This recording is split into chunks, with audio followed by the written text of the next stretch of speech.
Hello, this is your host Akhil Navluri, and welcome to the brand new episode of the TechOSpace podcast series.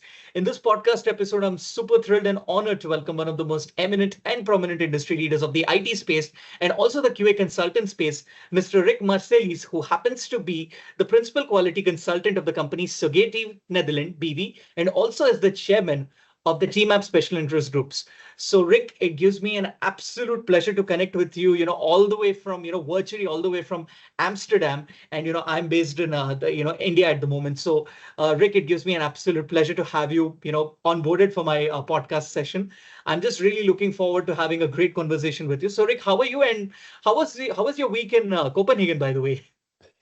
Hi, Akil. Yeah, I'm fine, and thanks for the invitation. And yes, this weekend and actually the whole week before, I was in Copenhagen for an ISTQB gathering because I'm part of the ISTQB Quality in DevOps initiative. Yeah, it was great, and yeah, from your perspective from India, probably Copenhagen is almost a suburb of Amsterdam, because by airplane it's less than 1 hour. So yeah, but Yeah, for me it's two countries away. yeah. I know. I mean, our country is large, and then we think that, 1 hour journey is like going into the same part of the country. So yes, I totally Yeah. understand the key differences between that. It's a very good point. All right, Rick. So, without any further ado, let's, proceed with our podcast session. All right. So, Rick, mainly the major thing that, I'm curious to talk is like, if you would, give me a insight or let's say a complete understanding, how would you like to, describe the inception of your journey in the IT industry? Well, that all started that at my high school time, I was very much interested in computers and the promises they brought. And then my mother saw a little ad in the newspaper that you could apply to be a junior computer programmer for the COBOL programming language. And that's how I got my first job, and that was in 1980.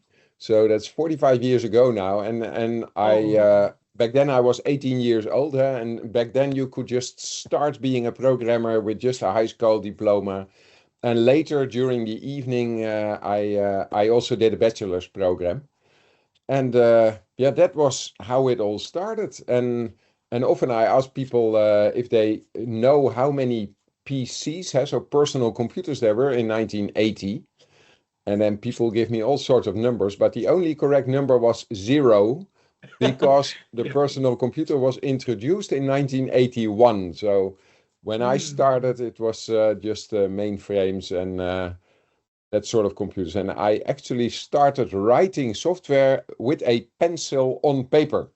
So Oh, because we didn't have our own computer terminal that we wrote on paper, and then it went to a typing room where some people oh my typed it God. into the computer. So I have seen a huge change in technology, but as we probably later will see during this podcast, some of the ways of working have not changed all that much. Fantastic. Every successful person has their mother, as their backing. So, Rick, when your mom, gave you that inspiration that, Rick, you need to, apply for this particular thing, did you have any resistance back then? Mom, I cannot, start my particular journey, or you were like, okay, I'll go ahead. What was your immediate reaction Oh, based on that I was suggestion? very happy with her seeing that ad because I had at the same time applied for a job at IBM. Back then, that was by far the most known computer company. But that was just a position in a help desk. And of course, starting off as a programmer sounded much better. And also, my grandfather was very happy because it was at a government organization. And Oh, okay. my grandfather had been a civil servant all of his life, so he really loved his grandson being a civil servant as well. Yeah. Fantastic. That's like, I can say that that's more like a family achievement. Two things have been ticked. One, you have, what your mom has thought about, you have achieved that, and then you have fulfilled the dream of what your grandfather has envisioned. So, which is really fantastic. Yeah. Amazing, Rick. Now, Rick, I just wanted to understand, like, what are your roles and responsibilities of being a principal quality consultant for your company, Sogeti Nederland Yeah. B.V.? Um, well, the term principal quality consultant I made up myself because at a certain point in time I asked my manager what should I do to become a principal consultant, and then he replied to me. He said, "Oh, but didn't you know you already are a principal consultant?" But I just didn't use the term. But then most people say principal consultant and then something. And I thought, but for quality, it's much better to call it principal quality consultant. And that's how I got the title. And in this role, I do three things. So the Okay. first is I do coaching and consultancy assignments for clients of our company. And that's always part-time. And it's often at starting up new projects or assisting in troubled projects, that sort of thing. But also very small assignments, sometimes just to set up a test policy or do a second opinion or that sort of thing. The second thing I do is training courses. So I deliver training courses, but also I create training courses. And I'm an accredited trainer for both TMAP certifications and ISTQB certifications. And Okay. the third thing I do, and that's probably what I like most, is research and development. So that is gathering knowledge about our quality engineering and testing profession, and then sharing that knowledge by, for example, talks on conferences, writing blog posts, appearing in podcasts like today, and Yeah. also in writing books. So actually, a month ago, we published the book Amplified Quality Engineering, which is about quality engineering for GenAI and quality engineering with GenAI. So to use GenAI for that. And that all builds on top of the core of our TMAP body of knowledge, which is the book Quality for DevOps Teams. But before that, I contributed to many other books. There's seven books with my name on the cover, and the previous book before that was Testing in the Digital Age, with a Okay. subtitle AI Makes the Difference. And for as far as we know, this was the first book about testing and AI, and it was published more than 7 years ago already. But with the arrival of GenAI, a lot has changed. Okay. So that's the three things that are the core of what I do, and they also very well support each other because sometimes companies ask me to come and support them as a consultant because they've seen me on a conference, and listening to podcasts, I get inspiration and get new knowledge Right. to bring together in books. So all these things tie in very well together. Fantastic, Rick. Now, Rick, I'm also a QA myself. Before I, pursued my master's degree, I was actually working as a QA in a UK-based company. Now, as being a QA, I never heard the word called test policy. So, can you just, give me an idea about what that framework is, the test policy? Well, so basically, when it all started with testing, testing was about find the problems and solve them so that you will have perfect software.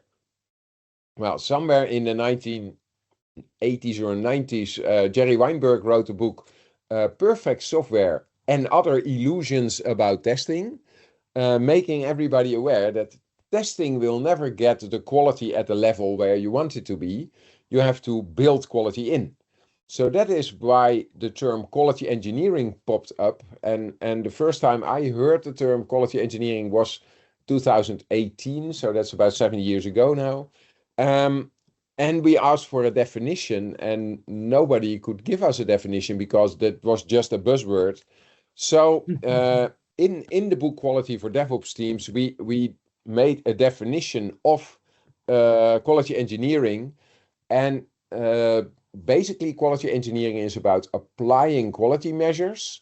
So doing activities for quality, and there are three groups of quality measures. So the first group Okay. is uh, um, quality measures to build quality in. for example, pair programming. If you have imported software, have two people build it. The second group is to provide information about the quality level. And that is basically testing, both static testing and dynamic testing. And the last group is improve the quality. And that is something as simple as bug fixing, but Okay. far more important, also something as refactoring. So you have some software that is basically good, all the tests pass, and still you try to improve it. And so these three things together, they make up all the activities of quality engineering. And so we nowadays, we talk about quality engineering and testing. And actually, that is a bit double because testing is part of quality engineering. But Yep. then, especially the marketing people in our company said, yeah, but we are known as a testing company, so we should have the word testing around somewhere. So that's why we call it quality engineering and testing. But so TMAP is the body of knowledge for quality engineering and testing. But TMAP started off just as a testing method 30 years ago. So this year we celebrate 30 years of TMAP. Okay. And the first book was simply called Testing According to TMAP. But over the years, we published almost 20 different books. I think we are now at number 18 or 19. Um, Oh, and that's a huge yeah, number. and why don't we know the exact number? Well, some people debate that we have quite some international translations because it all started off in Dutch, our own language, and then some Yeah, things yeah. got translated. But some translations were also an adaptation. So yeah, is that the same book or a different book? Well, I don't mind. Um, so TMAP is a very well established body of knowledge nowadays, and yeah, I'm happy that I was able to contribute to that because I'm working for Sogeti now for 17 years, and all that time I have been involved in TMAP, and yeah, so yeah, that's basically what a principal quality consultant does. Fantastic. So, Rick, that gives me a complete understanding on it. We'll talk a more, I mean, a little bit more about the TMAP, like as we go ahead in this podcast session. Yeah, But yeah. before that, let's go to your humble beginnings of, starting your career. So, Rick, can you just, share me that experience of, starting out as a junior COBOL programmer exactly 45 years ago? And, also having said that, working with an IBM, 8100 computer before the actual introduction of a personal computer. And how would you, convey that to our listeners? Yeah.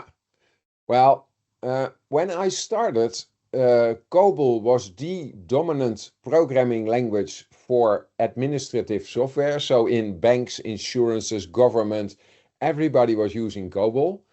Um, and I still value the beauty of the COBOL programming language because unlike a lot of today's programming languages that do a lot of stuff automatically, COBOL only does what you tell it to do.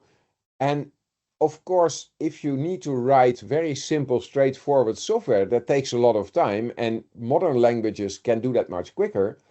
But if you want to do something complex and not very common, then COBOL is much easier because COBOL only does what you tell it to do. Whereas with Yeah. modern languages, you sometimes have to do a lot of tricks to make it Yeah. not do the things you don't want it to do. So yeah, so that was nice. And like I said, when I started, we wrote the software with a pencil on paper, and we really had Oh, to review the code very well because back then computer time was very expensive. So you didn't want to mess up computer time just because you made a language error or something. So we actually did a so-called dry run of our software, just keeping notes on a piece of paper. So I have a variable, I now put the number 1 in, and then I do a calculation. Now the variable contains 2, and then we played being the computer ourselves. And back then, most organizations had so-called mainframe computers, and the first mainframe I worked on was the IBM 370. And the 7 in its name indicates that it was from the 1970s, because before that, IBM had the 360 in the 1960s. And as I started in 1980, we still had the 370. But also back then, IBM started to make smaller computers, and that smaller basically relates to that the machine itself was not as big as a mainframe, because a mainframe computer would not fit in most people's bedrooms. So it's a full room. And then imagine that the internal memory, so the random access memory of a mainframe computer was at a maximum 4 megabytes. Now today, one digital photo is more than that. But of course, 45 years ago, nobody could even imagine digital photos. So from a technology perspective, we have seen a huge growth, but at the same time, the size of computers got less and less and less. So the IBM 8100 computer was small enough to put it next to your desk. It would not fit under your desk, but you could put it next to your desk. So I still have a photo somewhere, a very vague photo of me and a colleague sitting at a desk with this computer next to us. And yeah, then, like I said, in 1981, the personal computer was introduced. And then quickly the development of all these smaller computers came, and the computer power increased very rapidly. Yeah, and I feel very rich that I have experienced more than half of the history of computers now, and having seen it go from a mainframe that fills the whole room to like a smartphone that has, and I did the calculation, I think it's 10,000 times as much memory or something. The numbers are just amazing. And yeah, and also when I started, most projects were that a user or a business manager came to us and said, we have this administration and with all this paperwork, can you do that with a computer? And then they trusted us to imagine how to do that with a computer.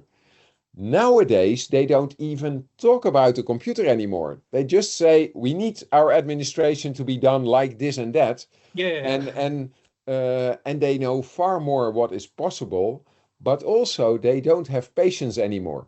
Because when it all started and we would tell them, okay, we'll make this for you, it takes a half a year, then they just waited for half a year and then they got their system.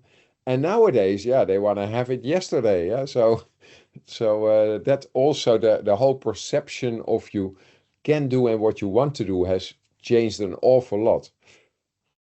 Completely, when you were just giving the example that, it's just close to 4 MB, people like me, I'm a millennial, and there are certain people like Gen Zs. So if Gen Zs and millennials are, thrown back into that time, they would completely get paranoid that, okay, we have a 4 MB kind of a computer. How do we manage things? But having said that, how did you see the, let's say the development of computers, from IBM 360 all the way to IBM 8100 in terms of performance and, the comfort in, both in these two? Well, the IBM 8100 was much more user friendly, and the programming language was also easier to use, and it still by no means compares to today's programming languages, but it worked much better. And also, what you back then saw is because of the quick growth of personal computers, hardware became rapidly cheaper. Because before, only big companies could afford having a computer. And then you had the small personal computers, but then quickly people used the same hardware. And then you had Windows servers, or it started off as DOS, of course, even before Windows. But then they built small server computers that basically replaced some of the functionality of the traditional big computers. Um, yeah, and also many more brands of computers popped up, because that was the same era when Apple started. And Apple started with the so-called Apple II computer, which was launched in the late 1970s. But that was a computer really for people with a computer hobby. Yeah? It was not considered to be a professional machine. But Okay. then the personal computer opened the market for small computers in businesses, and on its tail, also Apple grew very rapidly, introducing the Macintosh. And the first computer I had at home was an Apple Macintosh with 1 megabyte internal memory. So that was already one Oh fourth my. of a mainframe computer. So compared to a mainframe, it was a huge computer. Compared to today's knowledge, it still was nothing, of course. Um, and also that computer was portable. It only weighed 9 kilos. So 9 kilos. Okay. yeah, so but me and my colleagues, we brought that computer with us to when we went to a company, to a client to work there. We brought it with us in a huge bag, and then you had to carry this 9 kilos. But that was the first transportable computer that we have. And of course, back then people made jokes like, if you come with 40 people, an IBM mainframe is also portable. But well, yeah. Um, but you can't imagine that nowadays the computer power you have in your pocket is much more than what we had back then. But of course, remember that back then there was no World Wide Web, because the World Wide Web was only introduced in 1993. So that was when I Oh. had already spent 13 years in computer business. So I still remember in 1990, we Mm. were setting up a computer connection between two buildings within the governments, and you had to use a dial-up line, so just a fixed telephone line, and then two dial-up modems to get a connection, and then we could send some emails. And yeah, today you cannot imagine how Oh God, it was really archaic that difficult all then. worked. But Yes. I'm very happy that I've seen all these developments, and sometimes I still am the one who can explain why some things are as they are, because I know how it developed to become like this. Exactly, exactly. And since you have seen everything, I mean, start from, the life cycle of the computers and its development. Now, there's a one very important concept when he talks about, the IT life cycle. So first and foremost, like in depth, Rick, can you talk about the backstory, that led to a creation by you and your colleagues to an approach that was very similar to the agile methodology? And what was your instant reaction when you came across the agile methodology that, that it was, coined like in reality and it is used on a commercial note completely. Like, what was your instant reaction for that? Yeah, well, like you say, so in the mid 1980s, I was in a team with 5 people, and we were closely working together with our client, which was basically a department manager who needed an IT system. So we asked him, "What do you need?" And then we built something and we showed it, and he said, "Yeah, that's great. And I also need this." And we built a little more. And so that was basically an iterative, incremental approach with very short cycles and collaboration with the clients directly. And then in 2001, the Agile Manifesto, of course, was published. And I think I heard about that 2003, 2004, because that nowadays Agile seems to be ubiquitous, but back then it was very slowly picked up. But when Yeah, I yeah. first heard about it and people explained about Scrum, I thought, hey, but we were doing this 20 years ago. So what is the news here? And yeah, because basically working in that fashion is an intuitive way of having quick feedback from your client. So yeah, to us that was a good way to do our job. And then it's fun to see later that people give it a name and a whole cult around it arises. Fantastic. I mean, there are two questions which I just was very, keen to ask you on this aspect. Firstly, when you told that, you were actually, making the changes on the request of your department manager, how did you establish the connection? Like it was, pre the, the WW phase, let's say, pre the internet phase. So did you connect a modem, between the two buildings? Like was your department manager in a different building or, how was the proximity like back then? No, back then, if you have a meeting, that meant you actually walked up to each other and you spoke to each other. So, and basically, where I worked back then, we had two buildings and a street in between. So for any meeting, you didn't need to do anything more than just walk across the street and go to the other building. Um, and that was, of course, what we did, because online meetings were unheard of. I still remember that's now you trigger me. So I think it was 1993 when I worked for the Netherlands telecom company. Back then, it was a state-owned telecom company. And there I had my first video conference, as it was called. So we had two people sitting in the north of the Netherlands in an office, and we were sitting in the head office of the telecom company, and they had this video and audio connection. So that was my first, online call, you might call it. But back then, Okay. that was a big deal, because you needed Yeah, technicians yeah, to set up the connection. And then we had exactly. these huge cameras standing in the room, and because a camera back then was like this big, and nowadays it's tiny. It's small, it's inbuilt. Um, but I still remember it because I brought my photo camera, which was still with photo film. So, but I brought it and I took some pictures because it was such a special occasion that we were allowed to use this because, I think while we were working there, we did it once or twice, but it saved a lot of time because driving to the other office would take 1.5 hours. So that would be 3 hours return trip. And now we Oh, didn't need to drive. So we immediately saw the advantage of having online meetings.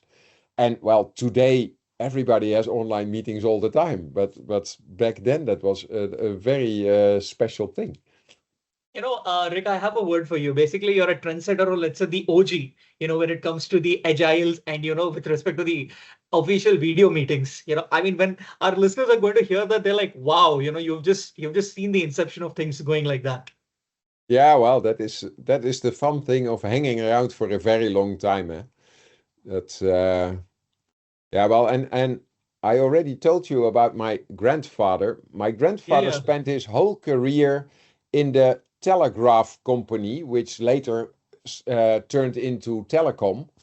But he in the 1920s used a machine that he once showed me in the museum that was a piano keyboard, with black and white Yeah, keys, yeah. and that they used to transmit messages because when that Oh, machine was created, they wanted to have a machine where you would press buttons to make letters, and the only idea they had about these kind of keys was a piano, so they just made a piano keyboard. And then later someone came up with the concept of a typewriter where the keys are arranged much oh, okay. easier. Yeah, But yeah. so my grandfather showed it, and then I thought, oh yeah, my gosh, and so that is how we came from telecommunication, so communication in the distance. And today we are communicating all the time using machines, but back then it was quite typical and nor it was very normal to just go somewhere if you had a meeting. And then, of course, you could do two meetings in a day because, yeah, you had to travel so much. Absolutely, absolutely, Rick. So, Rick, when you were just, working with respect to that agile methodology, or let's say the agile methodology, which almost you created, years back, like what was the interface back then on the computer? How was the screen like? Where you used to enter the information and all of that? Well, basically in the 1980s, we used DOS, so the disk operating system that was created by Bill Gates and his team. Um, and the first computer screens I worked with were the so-called dumb terminals. So there was no intelligence in the terminal itself. It was just a screen connected to the central computer. And initially these screens only had two colors. That was black and green because they had Okay. green letters. And Yeah. then quickly after, especially with the PCs, you got color screens. So then you could have different colors on your screen. And nowadays, of course, we have graphical user interfaces. But remember that the Apple Macintosh computer was the very first computer having a graphical user interface. So in the late 1980s, I worked for a company that had made some graphical software that was very much appreciated by customers, but the customers didn't have a computer to run graphical software. So at that time, my company, which was basically a software company, quickly became the largest Apple hardware reseller in the Netherlands. Because if people wanted the software, they needed to buy the hardware with it. So we sold the Yeah. hardware as well. But yeah, that didn't last long that we sold the hardware. But yeah, that and yeah, after that, nowadays we are totally used to having all these nice interfaces and all sorts of buttons and things and voice input and whatever. But yeah, that it has taken a while for that to become common. Fantastic, Rik. Now, Rik, would you like to, give me an insight into being the chairman of the TMAP special interest groups and also the quality of engineering for TMAP? Like, how would you, Yeah, like to, put it across and summarize that? yeah. Well, so TMAP, like I told, started off as a and that's why it's called TMAP. It's the abbreviation of Test Management Approach.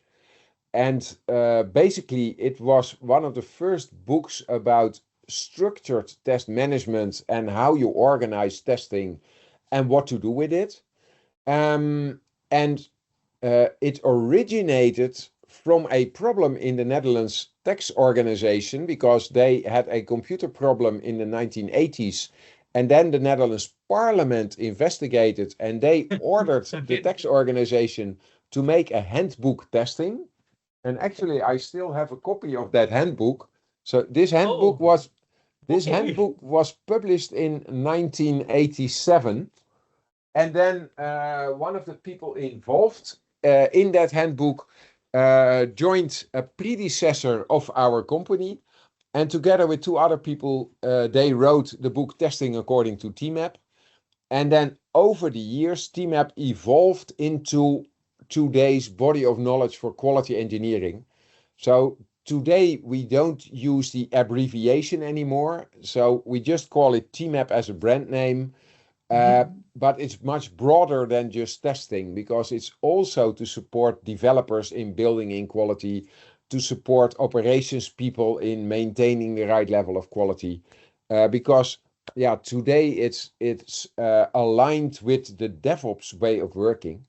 Now, Yeah. and when TMAP started, it was just something in the Netherlands.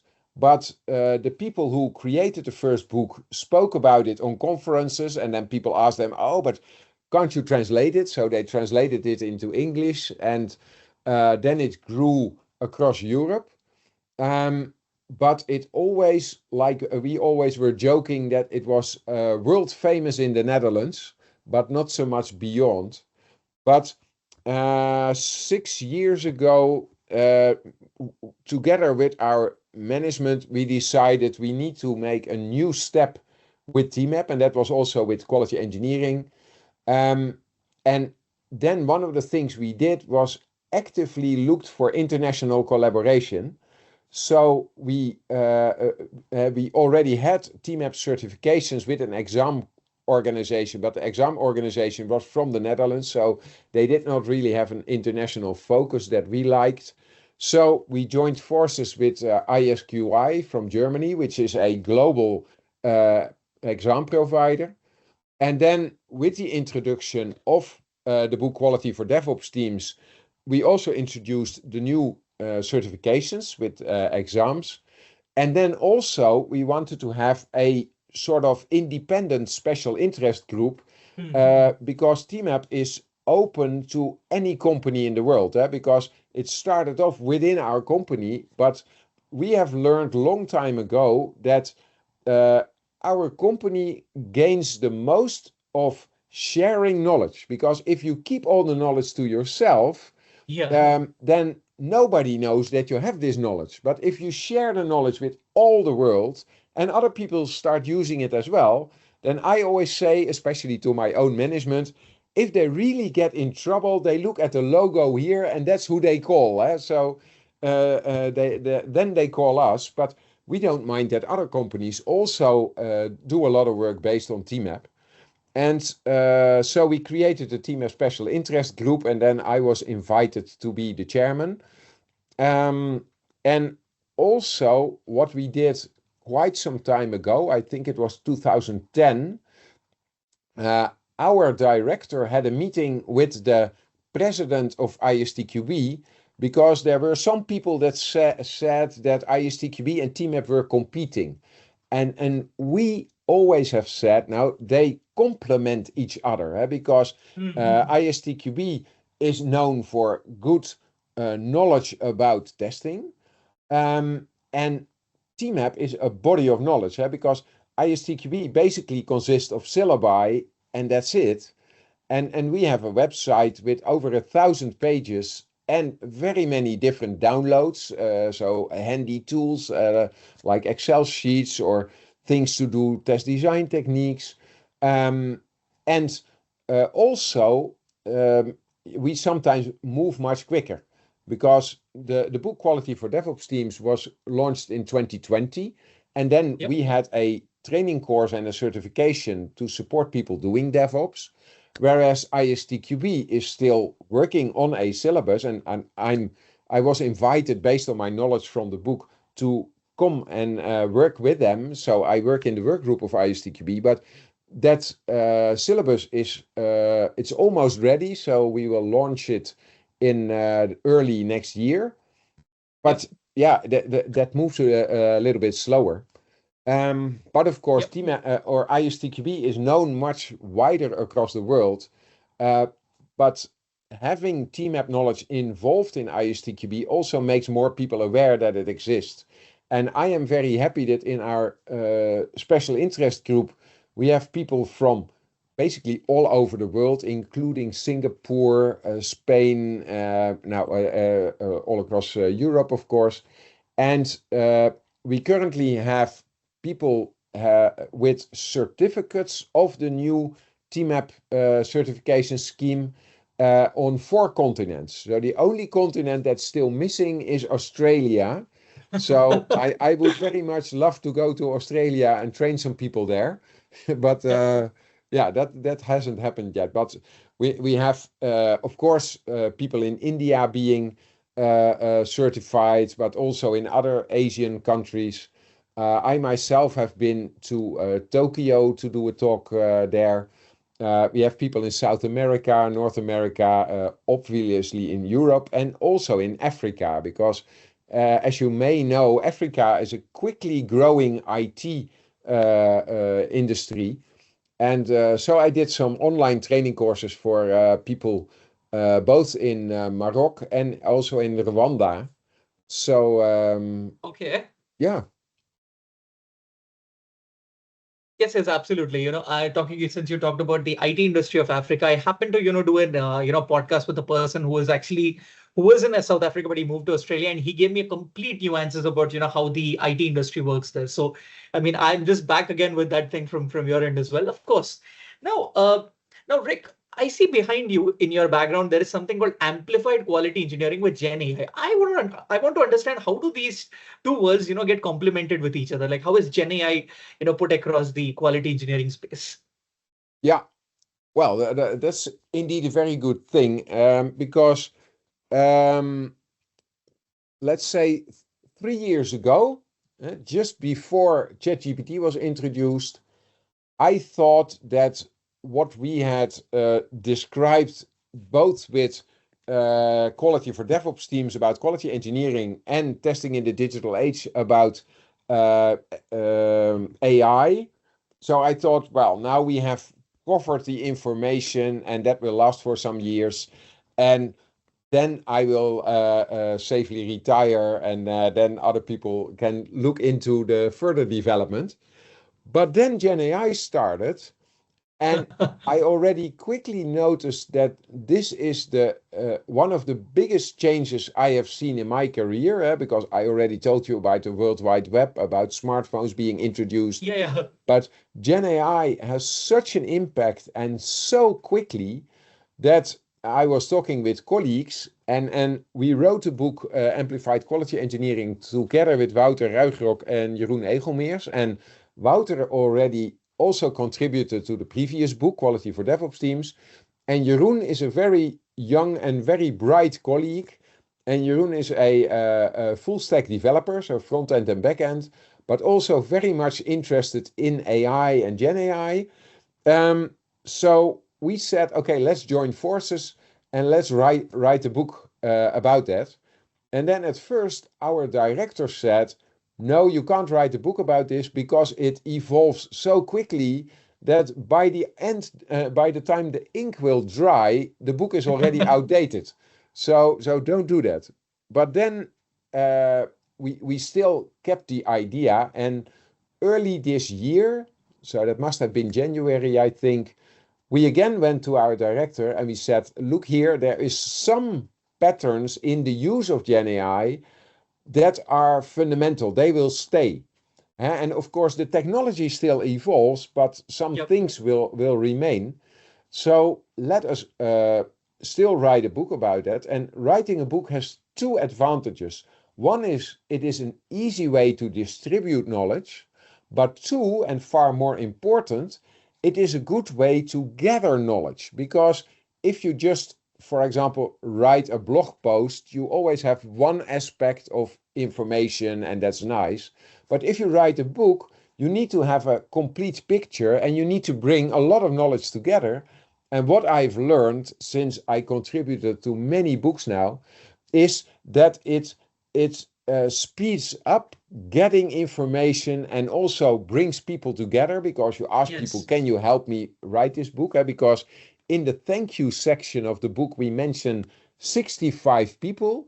And also we in the thank yous, we mention 7 Gen AI tools, because Oh, one of the things we learned, and of course, Jeroen already mentioned it, but I experienced it while writing the book, is that Gen AI is something you collaborate with. So Gen AI is a team member. And because it is not that you delegate tasks to Gen AI, but you collaborate on tasks with Gen AI. And that is basically how it should be done. And then using these tools amplifies your quality engineering. So that is why we call it amplified quality engineering. And that amplification goes two ways. One way is uh, using Gen AI amplifies the tasks you do to achieve the right level of quality. But also, you need to amplify your quality engineering, because Gen AI based systems, or now some people like to call it AI infused applications, which has a very nice abbreviation, AIIA. But these AI infused applications, you need to test them as well, and you need to make sure they have the right quality. So exactly. also you Yep. need to amplify your quality engineering to keep up with the speed of development Mhm. of these modern applications. Yep. Yeah, that is, and we published the book just a month ago, and already got a lot of very enthusiastic feedback, because Mm. there are not many books about the whole quality picture. And of course, the book builds on the Quality for DevOps Teams book. So the Amplified Quality Engineering book is much smaller. A lot of people say, oh, it's the little brother. But that is mainly because the fundamental knowledge is already in the other book. So we didn't need to put that on paper again.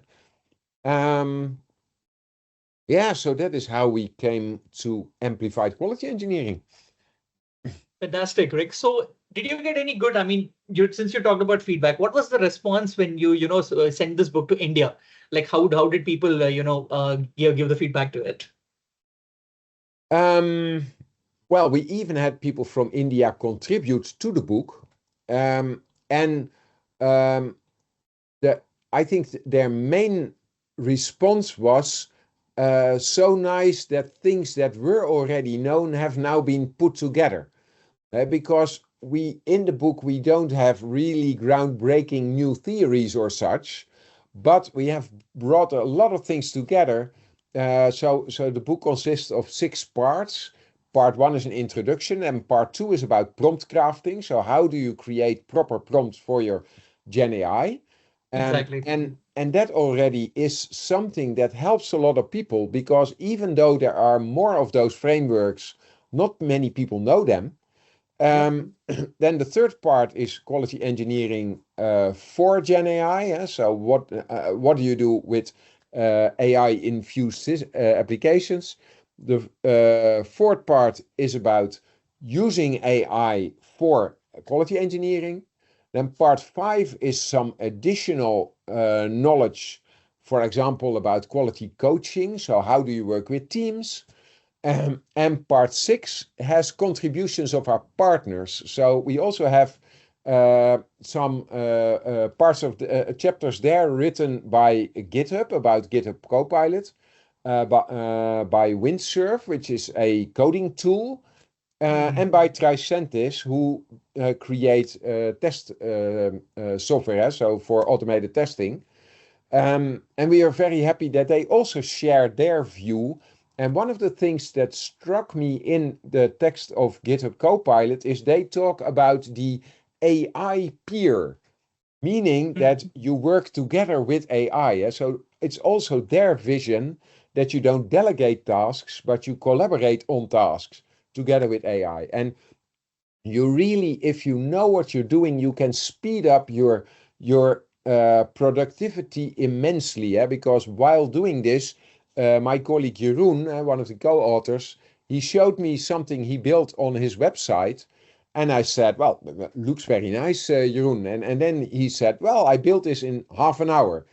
And I said, yeah, but Jeroen, I look at this feature, and I have been a developer for 10 years myself. And in my time, I think I would have quoted somewhere between a week and a month to build this. And you build it in half an hour. And then he said, yes, but this is how it's done today. Because as a person, you imagine what you want. You give that to a GenAI tool. The GenAI tool makes some requirement-like stuff. You feed that into another GenAI tool that creates the code. You feed the code into another tool that reviews the code. Then you feed back the comments. So the code gets updated. And then you feed it back to the person, in this case, Jeroen. He does the final review, changes a bit here and there if needed. And half an hour later, he has working software. And the main thing for our society as IT people is to get the same level of knowledge and skill that guys like Jeroen have, to be able to build it in half an hour. And maybe we won't build it in half an hour, but we build it in half a day. Still, half a day compared to a week saves an awful lot of time. And I'm convinced that this is where we will go. So it's not that just AI does everything by itself, but we have the vision and we remain in control, and we see the end result before it goes live. Exactly. That completely, gives me, let's say, sums up the idea on this. Now, Rik, like since you're a principal quality consultant for your company. Now, I wanted to understand from your end, like what is your take on the role of, let's say, the quality engineering and testing for the DevOps culture? Well, since the idea of DevOps is that you move very fast and you have a full-scale perspective, everybody in the team must be aware of culture, the quality, the quality mindset. So the quality mindset must be part of the DevOps culture, and therefore it helps very well to know what kind of activities you need to do to build in the right level of quality and to maintain the right level of quality. And that is why in TMAP we created 20 so-called topics that describe the different groups of activities you need to do. And then for people working in a DevOps culture, it's quite easy to check per topic if they have done that. And some of the topics you only work on like once or twice a year, like a quality policy and a test policy. That's not something you change every day. And other things like, for example, test data management is something, you have to be involved with Yeah. every day. Um, and so it really supports the DevOps culture. However, it basically supports all kinds of people that have an agile mindset, because not everybody is fully compliant with DevOps. But even Mm. if you work in a traditional Scrum way and you have a separate operations department, then still a lot of this quality engineering is very helpful. And also, that is a good way to proceed to become a DevOps culture, because it is a stepwise approach.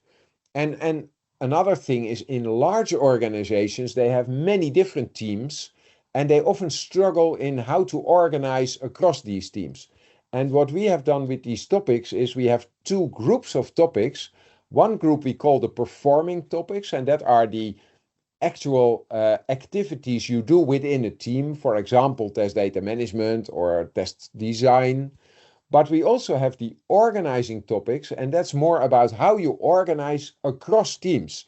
So if you have 5 DevOps teams in your organization, you need to make sure that they have a quality and test policy for all of them.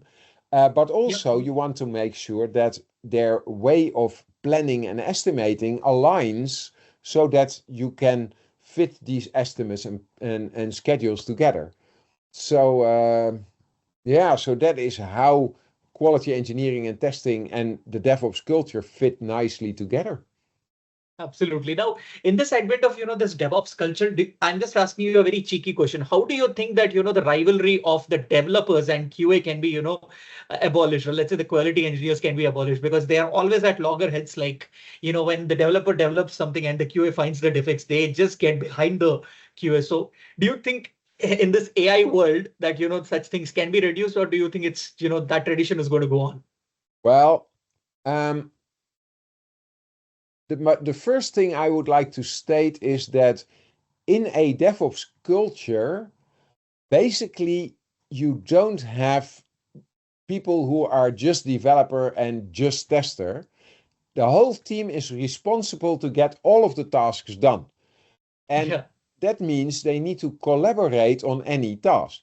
Now, of course, in a team, you will have people that are better at developing and other people are better at testing, but Yeah. it is mainly about together achieving the goal instead of competing. So Yeah. we should not have this competition between developers and testers. And also, if somebody runs a test and something is wrong, that is not to attack the developer, but it is to support the team in delivering the quality level they need. Exactly. And Yeah. so in the DevOps culture, it must be about taking joint responsibility instead of and I have experienced, especially during the 1990s and the early 2000s, then you had big separate test departments, and then the developers hated the testing department because generally the test department found all kinds of problems, but they Yes. found them like 3 months after the software was built because the project took so long. And Yes. I Yeah. can imagine, I've been a developer myself, and it's not nice that you have to work again on something you built 3 months ago. But in the DevOps I know. culture, you build something today, you test it today, and you fix it today. And then it's ready and you move on. And that is why DevOps can be much more efficient than the traditional V model based sequential approaches.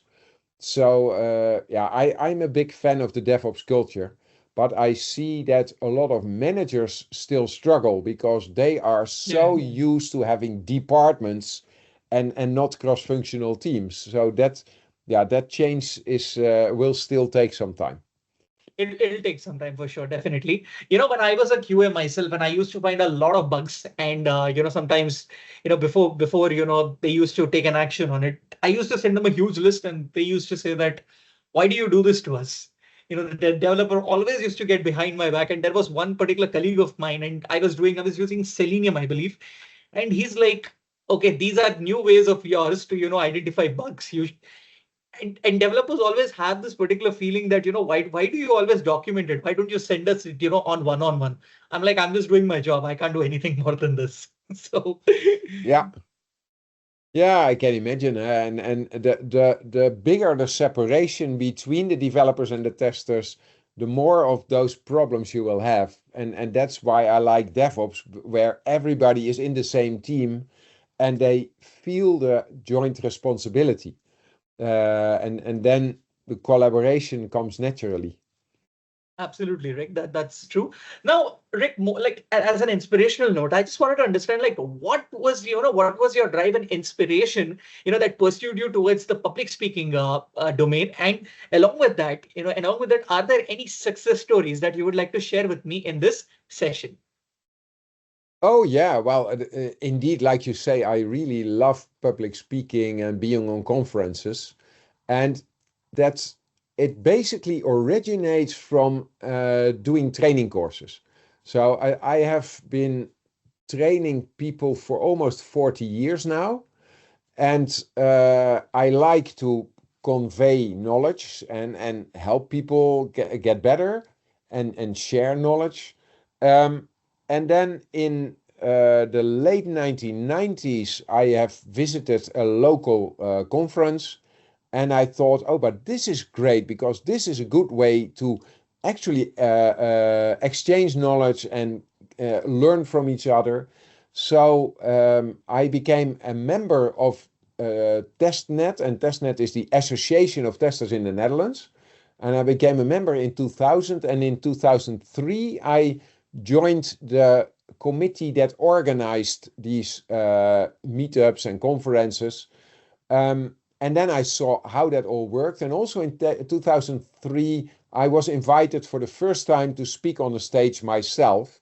And I must Okay. admit, that was quite a stressful event, being on a stage, etc. I know. But Yeah. over the years, I learned that doing training courses and presentations on conferences really reinforce each other because from being on a conference, you learn stuff that you can help people with in a training course. And from doing training courses, you learn to speak for a group of people. So, and at a certain point in time, it became so natural for me to speak for large audiences that uh, I have been the chairman of TestNet from 2014 to 2019. And as a chairman, you always have to open the conference. So, and Yes. we have two full day conferences every year. So I have done that kind of opening for 10 times. But I still vividly remember the last time I opened the conference, I walked on stage and then I thought, maybe I should have prepared better because you're so used Yes. to it that you also don't prepare that much. And I'm sure that nobody in the room noticed, but I myself thought, okay, now I've come to the point that I prepare too little. And since then, I prepare better consciously that even though it's very experienced, still every time is a unique time and you need to prepare for. Um, Exactly. and Yeah. yeah, and the good thing of going to conferences is that is a good way to spread knowledge with a lot of people and also inspire people. And what I really love to see is that I now see other people on stage taking forward my messages. because some of these people come back to me and they say, "Oh, you inspired me to do this, and now and they have Absolutely. gathered their own knowledge and are now spreading it, and that is really, yeah, really fulfilling, and knowing that really the whole testing and quality community grows because of this. Fantastic, Rik. So, Rik, do you have any plans of, giving a public speaking thing in India or let's say in Sydney, Australia? Do you have anything lined up for the future? Well, at this moment, I don't have plans for India or Australia. I would love to go there, but then of course somebody has to pay for it. So Yeah. like I mentioned, 2 years ago, I was invited by the ISTQB board of Japan to speak on their conference in Tokyo, and they were kind enough to also pay for my flight ticket. So that was a Oh, great experience. Most of the conferences I go to are in Europe. Actually, this Friday I'm on a conference in the Netherlands, so in my own home country. And this year I've been like at Eurostar in Scotland. I've been in Norway. Now I should look in useless. my calendar. What are all the Yeah, yeah, yeah. conferences I attended this year? But Yep. well, I've been to quite a number, and yeah, I always enjoy it, and also I enjoy to connect with all the people. So in between the talks is where a lot of the magic happens, because you meet people over coffee and lunch, and sometimes you hear great things. For example, I still remember, and it must be 15 years ago now, that I had a long conversation with Tom Gilp. And Tom Gilp is one of the authors of the book Software Inspection. And it was great to uh, get his view on how static testing should be done, and also to hear his experiences. And nowadays, I try in the same manner to convey my knowledge to younger people. And yeah, that's great to see. Fantastic, Rick. Now, Rick, when you went to Japan, like, did you have a problem, communicating in English there, because the audience, the end audience of Japanese, of Japan, they only speak Japanese. So did you have a translator with you when you were, conveying the message there? Yeah, well, the first thing is that the people that asked me to come over said that the way I speak English is easier for Japanese people to understand than native speakers, because native speakers generally talk too fast and Yes, use too yes. difficult words. And Yeah, I speak a little bit slower, and I don't use difficult words simply because I don't know them. yeah, So it was for them, for the Japanese people who understood English, they could really well follow my talk. But also, the conference had simultaneous translation. And in the conference, you just don't notice the translation. People have headsets, and that's the translation. But I also did a workshop, an exploratory testing, and then they had a translator with a microphone. So I said something, and then the translator said it, and yeah, then I said it, and I used a template, and that same template for exploratory testing is on the TMAP website. And we yeah, had the template translated to Japanese. So I showed the Japanese template on the big screen, and then I pointed out where things were. And some of the Japanese people in the room thought I could read it, but of course I just know the template, so I know where it is, but I couldn't read anything of it. But I could indicate on the wow. Japanese template where to fill in stuff, etc. So yeah, that was quite an interesting experience.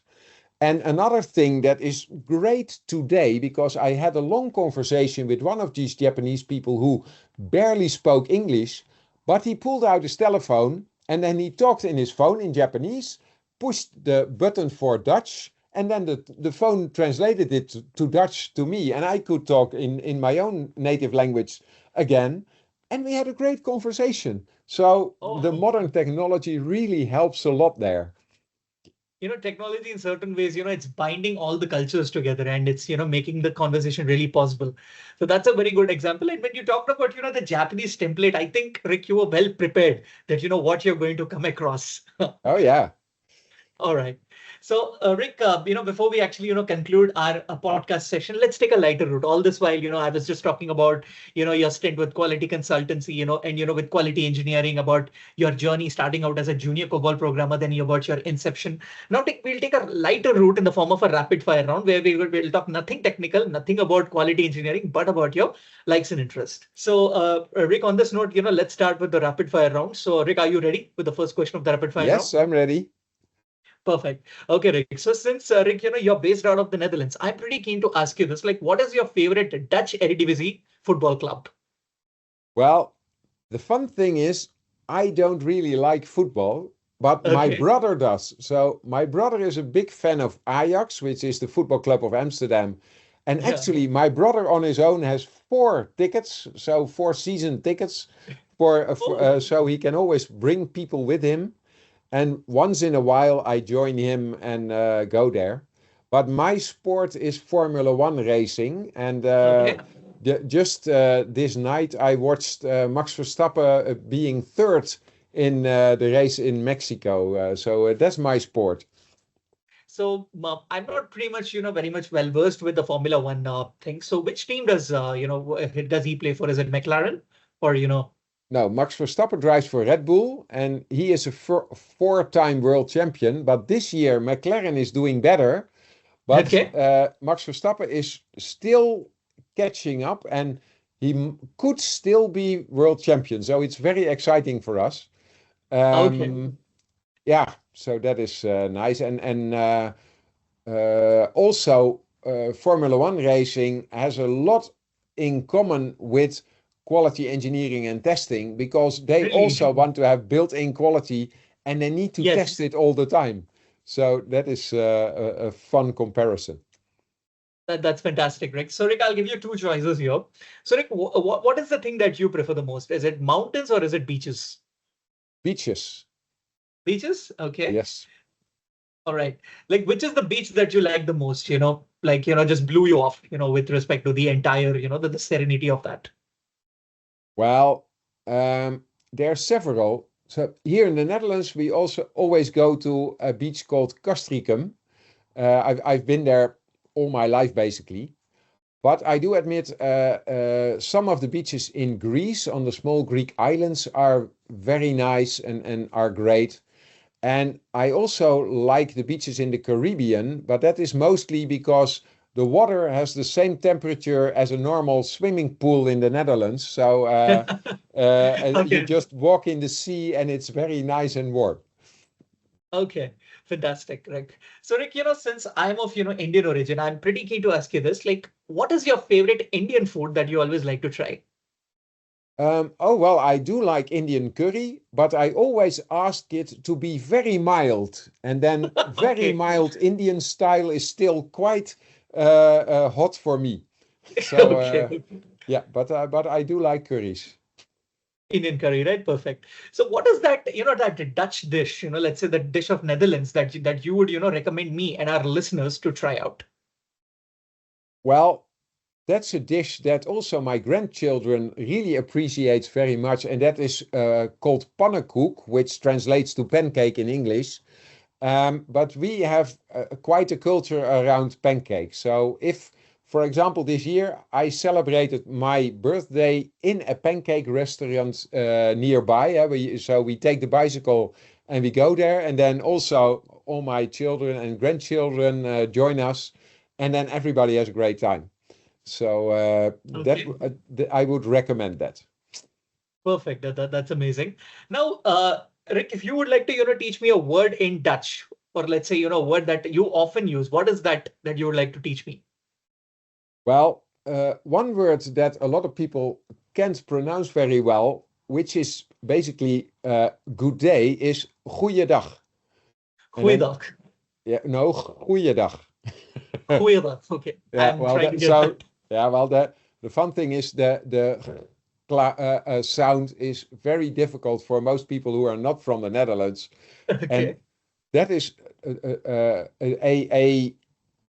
I was going to say a fun fact, but there's nothing fun about it. But in the Second World War, the German army had occupied the Netherlands, and to Uh-huh. figure out if somebody was Dutch or German, they ask them to pronounce the city Scheveningen. And then if you can say Scheveningen, you're from the Netherlands. If you can't pronounce it, well, you must be a foreigner. So that is an easy Scheveningen. trick. Okay. Yeah. All right. That's And a very and interesting word, probably. Yeah. yeah, and by the way, Scheveningen also has a very nice beach. Oh, okay. So that comes under the border of Netherlands and Germany, if I'm trying to guess that right. No, Scheveningen is on the coast. On the Scheveningen coast. is the beach of The Hague. The Hague is the city where our parliament is and where our queen or I must say our king. Today we have a king, but our king lives in The Hague as well. In the And Hague. Okay. yeah, yeah. So That's interesting, Rick. Now, Rick, what is that, what is that best Dutch movie that you would like to, recommend our listeners? best movie. Well, there are quite a number. Um, One that comes to mind is the movie A Bridge Too Far, which is not basically made in the Netherlands, but it is about the Netherlands, about the Second World War. And that is one of my all-time favorite films. A real Dutch movie is Amsterdam, which is Amsterdam. a Okay. thriller playing in Amsterdam. And actually, next month or the month after, the sequel will be released, Ah, Amsterdam 2. And there is okay. about 40 years in between. But they still have the same lead actor. And of course, the same lead actor is very old now. But and since Amsterdam has many canals, part of the action in the movie is having a boat chase in the canals. And Okay. yeah, so you see a bit of our capital as well. Fantastic, Rick. Now, the final question to you, Rick, before we, actually conclude our rapid fire round. So, Yeah. who is your favorite Hollywood actor of all My time? favorite, the favorite Hollywood actor is Ali Sheedy.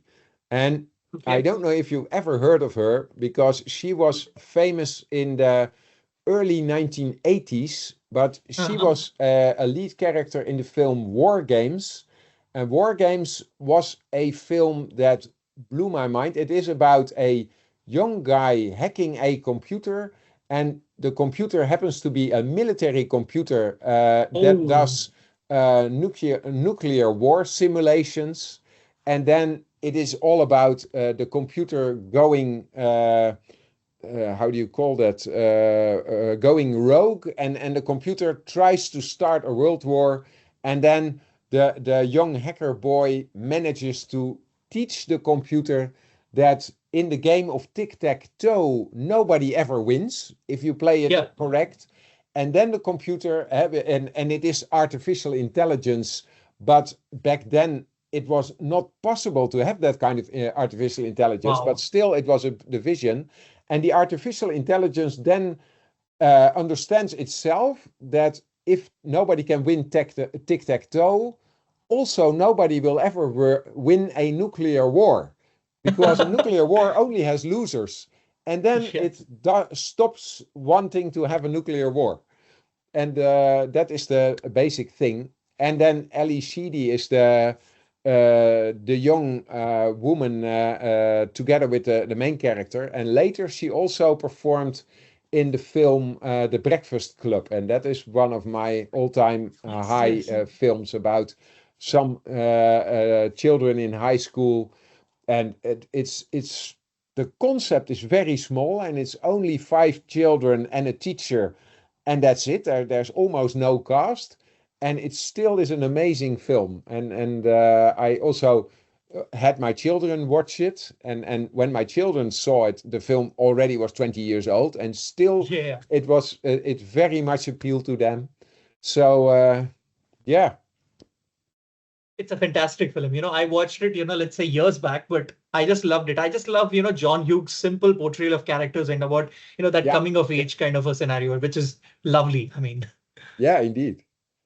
Absolutely, Rick. So, Rick, finally, thank you so much for, taking time from your busy schedule and, being part of my podcast session and supporting it and, giving your useful, let's say insightful good thoughts and, interesting conversations going along this session. I just loved every conversation that we had in this particular session. So I just simply loved our collaboration. So thank you once again, Rick. Thank you so Well, much. you're very welcome, Akhil, and thanks for inviting me, and good luck with all your good work in this podcast. Thank you. Thank you so much, Rick. That really made my day. And really, it's really good to know. Yeah. So, listeners, on this note, this is your host, Akhil Navluri, signing off. We would be back with another podcast episode with another eminent industry leader very soon. Till then, keep listening. Take care. Goodbye. Stay tuned and au revoir. Thank you.